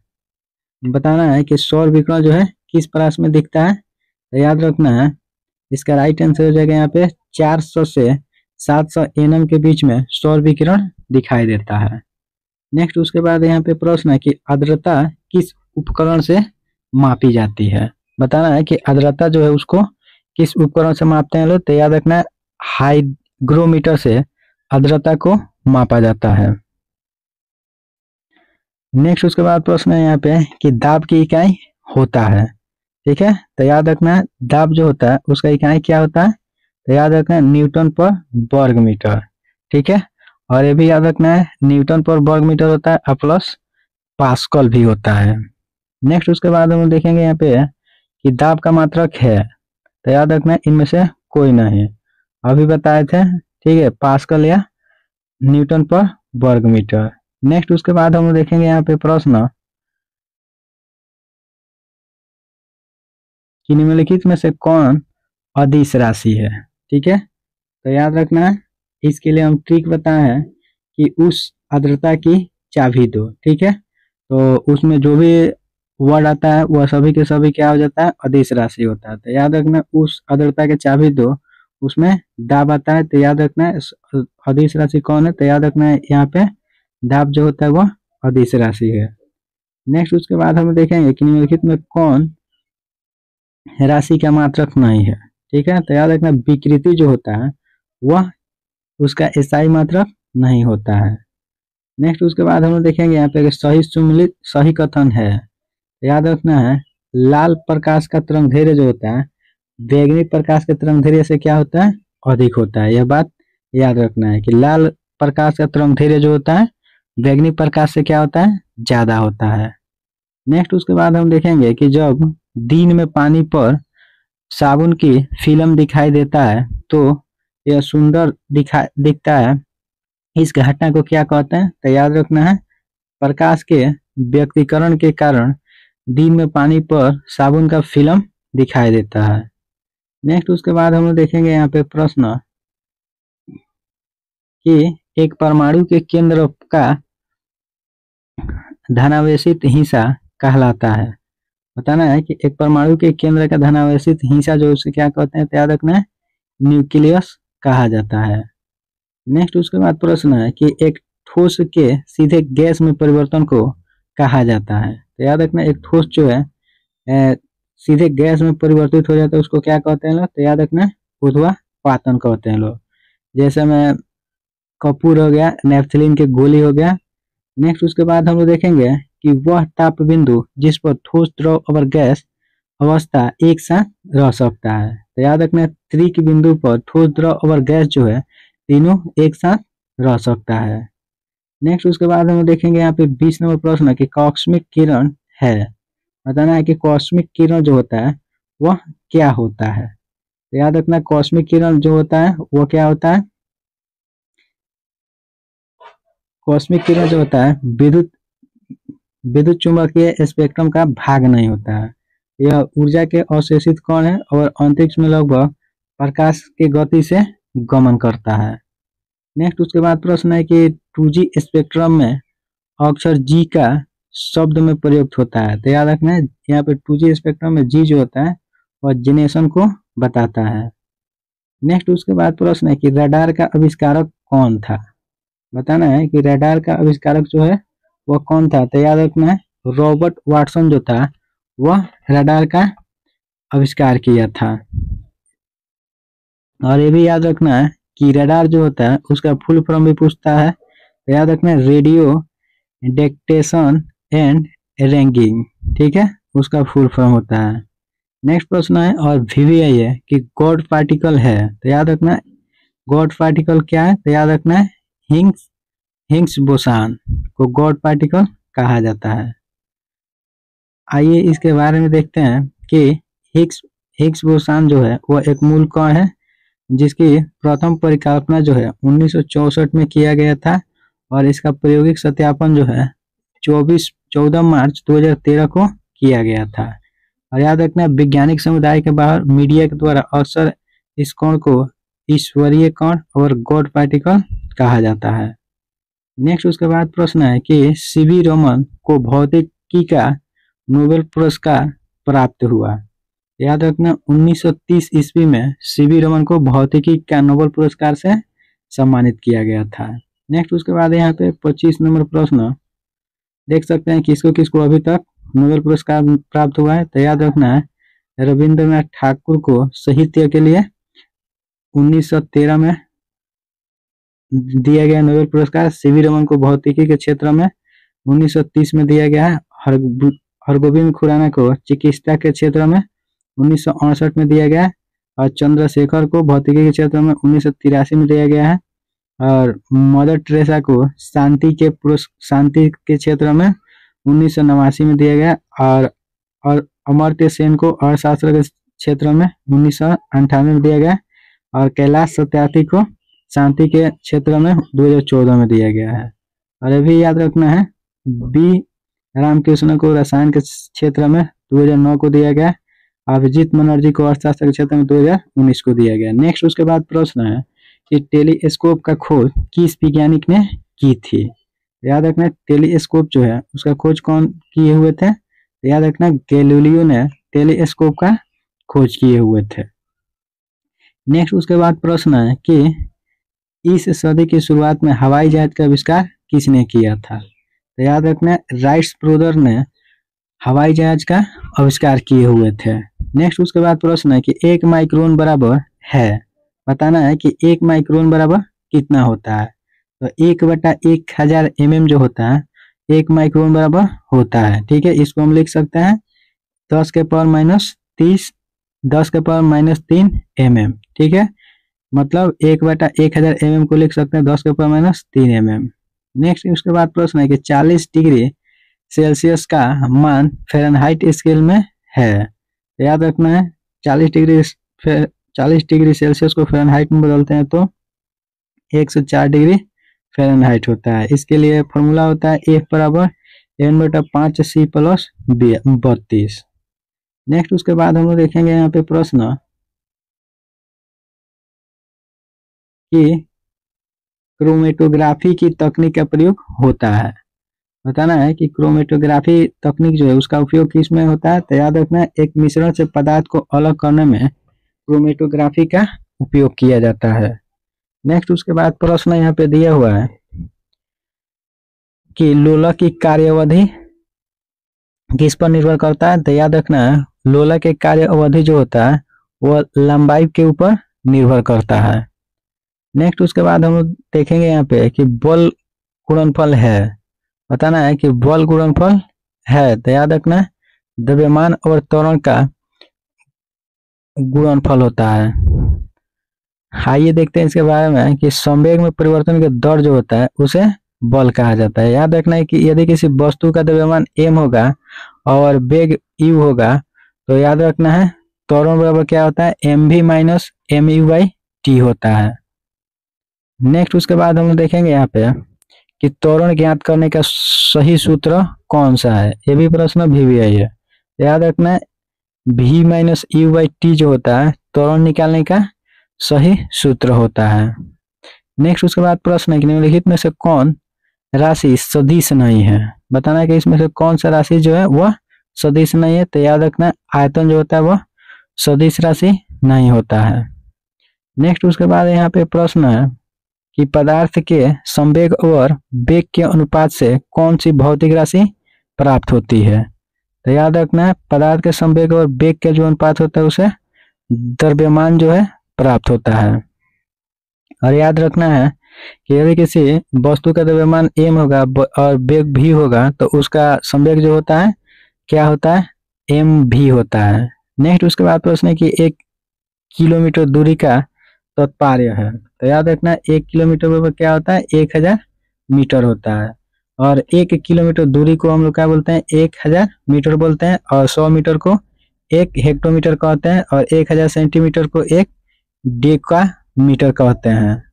और ये भी याद रखना 100 सेंटीमीटर जो होता है 1 लीटर के 1 मीटर के बराबर होता है। नेक्स्ट उसके बाद यहाँ पे प्रश्न याद रखना है कि 1 पिकोग्राम बराबर होता है। तो याद रखना 10 के पावर -12 ग्राम जो होता है वह 1 पिकोग्राम बराबर होता है। नेक्स्ट उसके बाद हम देखेंगे कि आप एक लिफ्ट में खड़े हैं, लिफ्ट के फर्श पर आपके भार द्वारा लग रहा बल होगा। बताना है कि अगर आप एक लिफ्ट में खड़े हैं तो लिफ्ट के फर्श जो है उस पर लगा हुआ भार जो है वह किस पर निर्भर करेगा। तो याद रखना है लिफ्ट जो है वह 9.8 मीटर प्रति सेकंड स्क्वायर के त्वरण से नीचे आते समय जो शून्य हो जाएगा। नेक्स्ट उसके बाद प्रश्न है कि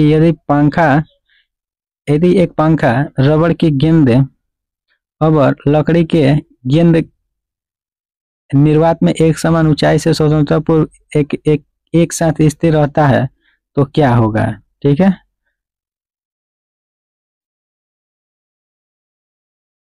क्या होगा, तीनों एक साथ जमीन पे गिरेगा। नेक्स्ट उसके बाद प्रश्न है कि वायु में ध्वनि त्वरण होती है। बताना है कि वायु में ध्वनि तरंग जो है वो होता है। तो याद रखना अनुदैर्ध्य तरंग होता है।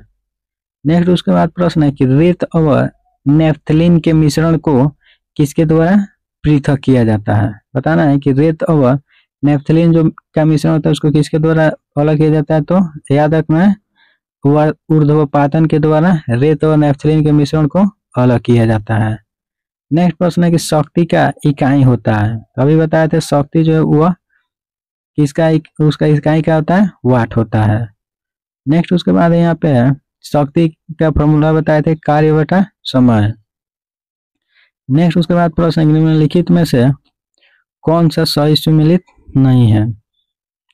तो याद रखना है वोल्ट विभवांतर जो है उससे हम लोग वोल्ट मीटर मापते हैं, विद्युत धारा को एमीटर मापते हैं और विद्युत वाहक बल को पोटेशियोमीटर मापते हैं, लेकिन केल्विनोमीटर से प्रतिरोध को नहीं मापते हैं। ठीक है, तो हमारा राइट आंसर हो जाएगा यहाँ पे डी जो है गलत है। नेक्स्ट प्रश्न है कि टरबाइन एवं डायनेमो से बिजली प्राप्त करने में किस ऊर्जा को विद्युत ऊर्जा में परिवर्तित किया जाता है। तो याद रखना है मैकेनिकल एनर्जी को। नेक्स्ट उसके बाद प्रश्न है कि 100 वाट का बिजली का बल्ब यदि 10 घंटा तक जले तो बिजली का खर्च होगा। तो याद रखना है 1 इकाई। नेक्स्ट उसके बाद प्रश्न है कि यदि 100 वाट का बल्ब 10 घंटा में चले तो 1 इकाई बिजली बल कितना होगा। तो याद रखना है यूनिट बराबर क्या होता है 100 गुणे 10 घंटा करेंगे तो जाके क्या हो जाएगा 1000 वाट पर घंटा, जिसे 1 यूनिट कहते हैं।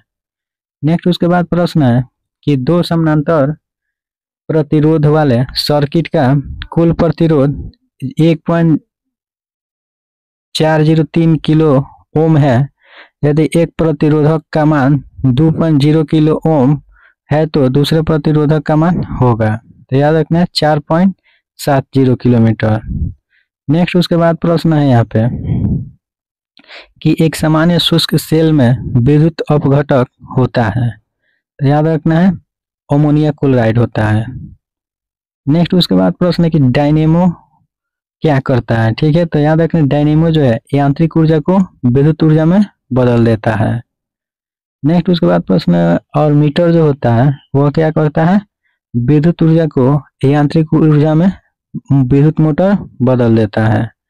नेक्स्ट प्रश्न है कि विद्युत धारा को किस उपकरण के द्वारा मापा जाता है? तो याद रखना एमीटर से विद्युत धारा को मापा जाता है। नेक्स्ट उसके बाद यहाँ पे 50 नंबर प्रश्न है कि विद्युत धारा किस उपकरण से मापी जाती है? तो अभी बताए थे विद्युत धारा एमीटर से मापी जाती है। और प्रकाश में 7 रंग होता है, रंगों को अलग करने का क्या तरीका है? तो याद रखना एक प्रिज्म से रंग को अलग अलग किया जा सकता है। नेक्स्ट उसके बाद प्रश्न है कि यदि किसी ऐनक के लेंसों की शक्ति +2 डायोप्टर हो तो उसका फोकस दूरी कितना होगा? 50 सेंटीमीटर होगा। और याद रखना लेंस की क्षमता जो होता है उसका SI मतलब डायोप्टर होता है और यह प्रश्न VVI है। नेक्स्ट उसके बाद प्रश्न ये भी याद रखना है कि फोकस दूरी जो होता है वह 1/डायोप्टर होता है, मतलब फोकस दूरी बराबर क्या होता है? 1/, लेंस की क्षमता। नेक्स्ट उसके बाद प्रश्न है कि चुंबकीय सुई किस तरफ संकेत करती है? तो याद रखना चुंबकीय सुई जो होता है वह उत्तर दिशा की तरफ संकेत करती है। नेक्स्ट उसके बाद प्रश्न है यहाँ पे 54 नंबर कि श्वेत प्रकाश को नली में कैसे पैदा करते हैं? बताना है कि श्वेत प्रकाश जो होता है उसको नली में कैसे पैदा करते हैं लोग। तो याद रखना तंतु को गर्म करके श्वेत प्रकाश को नली में पैदा किया जाता है। नेक्स्ट प्रश्न है कि आइंस्टीन को नोबेल प्राइज जो है किस कार्य के लिए मिला था? तो याद रखना प्रकाश विद्युत प्रभाव के लिए आइंस्टीन को नोबेल पुरस्कार दिया गया था। याद रखना है 1921 में अल्बर्ट आइंस्टीन को प्रकाश विद्युत प्रभाव के लिए नोबेल पुरस्कार से सम्मानित किया गया था। और ये भी याद रखना है कि विद्युत उत्पन्न करने के लिए हम लोग किस धातु का उपयोग करते हैं? तो याद रखना यूरेनियम का उपयोग हम लोग विद्युत उत्पन्न करने के लिए करते हैं लोग। उसके बाद याद रखना है कि कमरे को ठंडा किया जा सकता है। तो याद रखना है CNG मतलब सल्फ्यूरिक गैस को छोड़कर हम लोग कमरे को ठंडा कर सकते हैं लोग। नेक्स्ट प्रश्न है कि आमतौर पर सुरक्षा फ्यूज लगाने के लिए प्रयोग होने वाला तार किस पदार्थ का बना होता है? तो याद रखना है सीसा और टीन के मिश्र धातु का बना होता है। नेक्स्ट प्रश्न है कि ऊष्मा का सबसे अधिक कुचालक होता है? तो याद रखना पारा जो है वह ऊष्मा का सबसे अधिक कुचालक होता है। नेक्स्ट प्रश्न है कि अतिचालक का लक्षण है? तो याद रखना अतिचालक जो होता है वह परम शून्य परमज्ञता होता है। नेक्स्ट उसके बाद हम लोग देखेंगे यहाँ पे प्रश्न कि गर्म करने पर अर्धचालक का प्रतिरोध जो होता है वह क्या होता है? तो याद रखना है गर्म करने पर अर्धचालक का प्रतिरोध जो होता है वह घट जाता है। नेक्स्ट उसके बाद हम लोग देखेंगे यहाँ पे 62 नंबर प्रश्न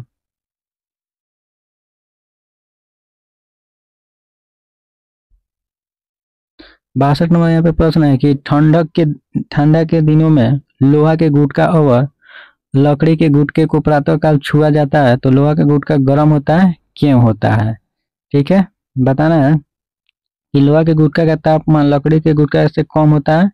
लकड़ी की तुलना में लोहा ऊष्मा का अच्छा सुचालक होता है, ठीक है, इसीलिए ऐसा होता है। नेक्स्ट उसके बाद प्रश्न है कि एक पंखा गर्मी के मौसम में आराम की अनुभूति पैदा करता है, क्यों? तो याद रखना है पंखा ठंडी हवा की आपूर्ति करता है कि हमारे शरीर हवा में अधिक विकृत करता है कि हवा यहाँ पे हवा की चालकता बढ़ जाता है कि हमारा पसीना तेजी से वाष्पित हो जाता है। तो इसका राइट आंसर है ऑप्शन नंबर D, ठीक है, हमारा पसीना जो तेजी से वाष्पित हो जाता है। नेक्स्ट प्रश्न है कि कमरा में रखा रेफ्रिजरेटर का दरवाजा खोलकर क्या किया जाता है? तो याद रखना कमरा को थोड़ा गर्म कर सकते हैं लोग। नेक्स्ट प्रश्न है कि यदि रेफ्रिजरेटर के दरवाजा कुछ घंटे के लिए खुला छोड़ दे तो कमरे का तापमान होगा। याद रखना है कमरे का तापमान जो होगा बढ़ जाएगा। नेक्स्ट प्रश्न है कि निम्नलिखित में से गलत कथन का चयन कीजिए। बताना है कि कपास गर्मियों में कपड़े के रूप में उपयोग किए जाने के लिए प्रयुक्त किया जाता है क्योंकि यह नमी को अवशोषित करता है। फिर नेक्स्ट यहाँ पे दिया गया सीढ़ी बनाने के लिए पॉलीकार्बोनेट का प्रयोग किया जाता है। यहाँ पे सी नंबर दिया हुआ है कि एक्रेलिक को कृत्रिम रेशा भी कहा जाता है क्योंकि यह कपास से तैयार होता है लेकिन रेशम की तरह चमकता है। ठीक है, तो यह बात बिल्कुल सही है। ठीक है, नेक्स्ट उसके बाद प्रश्न है कि दो उत्तरोत्तर श्रृंग अथवा दो उत्तरोत्तर गर्त के बीच की दूरी को कहा जाता है। तो याद रखना तरंग दैर्घ्य। दो उत्तरोत्तर श्रृंग और दो उत्तरोत्तर गर्त जो होता है उसके बीच की दूरी को तरंग दैर्घ्य कहा जाता है। नेक्स्ट उसके बाद यहाँ पे 68 नंबर प्रश्न है कि जब प्रकाश एक माध्यम से दूसरे माध्यम में जाता है तो निम्न में से कौन नहीं बदलता है। तो याद रखना आवृत्ति जो है वह नहीं बदलता है। नेक्स्ट उसके बाद हम लोग देखेंगे यहाँ पे प्रश्न नंबर 59 कि पढ़ने में काम आने वाला ग्लास किस प्रकार के लेंस से बनता है। बताना है कि पढ़ने में काम आने वाला ग्लास जो होता है वह किस प्रकार के लेंस से बना होता है। तो याद रखना है उत्तल लेंस का। और याद रखना है दूरदृष्टि को दूर करने के लिए भी उत्तल लेंस का उपयोग किया जाता है और निकट दृष्टि दोष को दूर करने के लिए अवतल लेंस का उपयोग किया जाता है। नेक्स्ट प्रश्न है कि दर्पण के सामने खड़ा एक व्यक्ति को अपना प्रतिबिंब अपने से बड़ा लगता है। ठीक है, तो याद रखना है अवतल दर्पण में ऐसा होता है। नेक्स्ट प्रश्न है कि ध्वनि का वायु में वेग का अनुमान होता है। तो याद रखना है 330 मीटर प्रति सेकेंड। नेक्स्ट देखेंगे हम लोग यहाँ पे प्रश्न 72 की प्रकाश किरणों की प्रकृति होती है। तो याद रखना प्रकाश की प्रकृति, प्रकाश विकिरण की प्रकृति जो होता है तरंग एवं कोण दोनों समान होता है। नेक्स्ट प्रश्न है कि आकाश नीला लगता है। ठीक है, तो याद रखना है लघु तरंग दीर्घ तरंग की अपेक्षा वायुमंडल द्वारा अधिक प्रकीर्णन होता है, इसलिए आकाश जो है नीला दिखाई देता है। नेक्स्ट प्रश्न है कि रात के समय में खुले आकाश में तारों के टिमटिमाने को किससे समझाया जा सकता है। तो याद रखना प्रकाश के अपवर्तन से रात के समय खुले आकाश में तारे के टिमटिमाने को समझा जा सकता है। उसके बाद याद रखना है कि पानी का घनत्व अधिकतम होता है। तो याद रखना है 4 डिग्री सेल्सियस पर पानी का घनत्व जो है वह अधिकतम होता है और उसका आयतन जो होता है वह न्यूनतम होगा। नेक्स्ट प्रश्न है कि 50 डिग्री सेल्सियस का मान फ़ारेनहाइट स्केल पर होगा। तो याद रखना 122 डिग्री फ़ारेनहाइट। नेक्स्ट उसके बाद हम देखेंगे यहाँ पे 77 नंबर प्रश्न कि बर्फ का एक टुकड़ा पानी से लबालब भरे बीकर में तैर रहा है, जब पूरी पिघल जाएगा तो क्या होगा। तो पानी फर्श पर फैल जाएगा कि बीकर में पानी का स्तर नीचे आ जाएगा कि पानी का स्तर पहले गिरेगा फिर बीकर से बाहर आएगा कि जल स्तर नहीं बदलेगा। तो याद रखना कोई चेंजिंग नहीं होगा। नेक्स्ट उसके बाद प्रश्न है कि वर्षा की बूंद की गोलाकार आकृति का कारण है। तो याद रखना पृष्ठ तनाव जो है उसके कारण वर्षा का बूंद जो होता है वह गोलाकार दिखाई देता है। नेक्स्ट उसके बाद प्रश्न है कि सबसे ज्यादा श्यानता होती है। तो याद रखना सबसे ज्यादा श्यानता शहद में देखने को मिलती है। नेक्स्ट उसके बाद प्रश्न है कि महासागर में ऊंची जल तरंग कैसे आती है। तो याद रखना चंद्रमा से महासागर में ऊंची जल तरंग आती है। नेक्स्ट प्रश्न है कि जब एक पत्थर को चांद के सतह से पृथ्वी पर लाया जाता है तो क्या होगा, इसका भार बदल जाएगा लेकिन द्रव्यमान जो है नहीं बदलेगा। याद रखना कि जब एक पत्थर को चांद के सतह से पृथ्वी पर लाया जाएगा तो उसका भार जो है बदल जाएगा लेकिन द्रव्यमान वही रहेगा। नेक्स्ट उसके बाद हम देखेंगे कि प्रेशर कुकर में खाना जल्दी पक जाता है क्यों। तो याद रखना प्रेशर कुकर में खाना जल्दी पक जाता है क्यों पक जाता है, तो उच्च दाब के कारण पानी जो है उच्च तापमान पर उबलने लगता है, इसलिए प्रेशर कुकर में खाना जल्दी पक जाता है। नेक्स्ट उसके बाद प्रश्न है कि सौर ऊर्जा किससे प्राप्त होता है। याद रखना सौर ऊर्जा जो होता है सूर्य से प्राप्त होता है।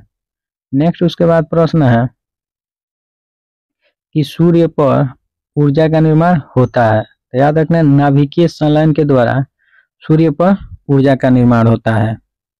नेक्स्ट उसके बाद प्रश्न है कि प्रथम भारतीय उपग्रह आर्यभट्ट कब छोड़ा गया। तो याद रखना 19 अप्रैल 1975 ईस्वी को प्रथम उपग्रह आर्यभट्ट जो है उसको छोड़ा गया था। नेक्स्ट उसके बाद प्रश्न है कि वर्ष दीर्घतम होता है, बताना है कि किस दिन वर्ष जो है बड़ा होता है। तो याद रखना प्लूटो जो होता है वहाँ पे वर्ष जो होता है बड़ा देखने को मिलता है। याद रखना 248 यहाँ पे प्लूटो का वर्ष दीर्घतम होता है, जिसके कक्षीय परिक्रमा काल जो होता है 248 पृथ्वी वर्ष होता है।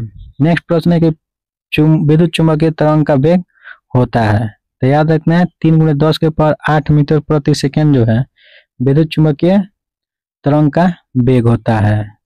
नेक्स्ट उसके बाद प्रश्न है कि सूर्य के प्रकाश का धरती की सतह पर पहुंचने में समय लगता है। तो याद रखना है 8 मिनट 15 सेकेंड मतलब तक ले, लगभग 5 सेकेंड तक ले क्या होता है सूर्य के प्रकाश को धरती की सतह पर आने में समय लगता है।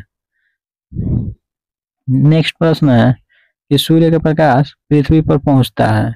तो याद रखना अभी उधर बताए थे 8 मिनट लगभग 19 सेकेंड तक ले सूर्य का प्रकाश जो पृथ्वी पर पहुंचता है। नेक्स्ट प्रश्न है कि सौरमंडल का सबसे बड़ा ग्रह कौन है। तो बृहस्पति जो है सौरमंडल का सबसे बड़ा ग्रह होता है, जिसका व्यास जो है 1,39,822 किलोमीटर होता है। नेक्स्ट प्रश्न है कि निम्न में कौन एक कंप्यूटर की भाषा नहीं है। तो याद रखना है फास्ट जो है वह कंप्यूटर का भाषा नहीं होता है। नेक्स्ट प्रश्न है कि निम्न में से कौन सी धातु रोशनी के बल्ब में फिलामेंट के रूप में कार्य करता है। तो याद रखना है टंगस्टन जो है इसका राइट आंसर होगा। नेक्स्ट प्रश्न है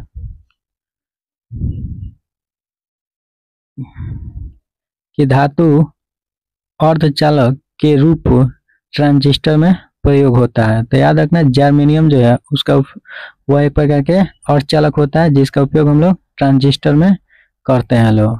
नेक्स्ट प्रश्न है कि परमाणु नाभिक के अवयव है। तो याद रखना परमाणु के नाभिक में प्रोटॉन और न्यूट्रॉन पाया जाता है। नेक्स्ट उसके बाद प्रश्न है कि निम्नलिखित में से कौन सा विकल्प गलत है। नाभिक के अंदर प्रोटॉन और इलेक्ट्रॉन की उपस्थिति के कारण परमाणु विद्युत रूप में उदासीन होता है, कि इलेक्ट्रॉन ऋण आवेशित होता है, इसका द्रव्यमान नगण्य होता है, कि परमाणु संख्या एक तत्व के परमाणु में प्रोटॉनों की संख्या है, कि यहाँ पे समस्थानिक परमाणु ईंधन के रूप में चिकित्सा क्षेत्र में कार्बन डेटिंग आदि का प्रयोग होता है। तो इसका राइट आंसर पहला हो जाएगा। नेक्स्ट उसके बाद प्रश्न है कि ऊर्जा का सबसे बड़ा भंडार है। तो याद रखना सौर ऊर्जा जो है वह ऊर्जा का सबसे बड़ा भंडार है। नेक्स्ट उसके बाद प्रश्न है कि परमाणु बम सिद्धांत किस सिद्धांत पर आधारित होता है। तो नाभिकीय विखंडन पर परमाणु बम जो है वह आधारित होता है। नेक्स्ट उसके बाद प्रश्न है कि हाइड्रोजन बम किसके सिद्धांत पर कार्य करता है। तो याद रखना अनियंत्रित संलयन प्रतिक्रिया के सिद्धांत पर परमाणु बम जो है कार्य करता है। नेक्स्ट उसके बाद हम देखेंगे यहाँ पे 99 नंबर प्रश्न कि वायु में कौन सी नोबल गैस नहीं होती है। तो याद रखना रेडॉन जो होता है वह वायु में नहीं होता है। नेक्स्ट उसके बाद हम देखेंगे यहाँ पे 100 नंबर प्रश्न कि बिजली की खपत का बिल किसके मापन पर आधारित होता है। तो याद रखना बिजली का बिल जो है किसके खपत पर आधारित होता है। तो याद रखना वाट में और वोल्टेज में मापा जाता है। नेक्स्ट उसके बाद प्रश्न निम्नलिखित में सबसे भारी धातु है। तो याद रखना सबसे भारी धातु जो होता है कौन होता है, यूरेनियम होता है। और आज का अंतिम प्रश्न हम लोग देखेंगे यहाँ पे कि इनसेट 2A कब छोड़ा गया। तो याद रखना इनसेट 2A जो है वह 10 जुलाई 1992 को छोड़ा गया था। तो दोस्तों अगर ये वीडियो आप लोग को अच्छा लगा है तो प्लीज़ वीडियो को लाइक कर दीजिए, और अभी तक आप हमारे चैनल को सब्सक्राइब नहीं किए हैं तो चैनल को सब्सक्राइब कीजिए और इसे शेयर जरूर करें।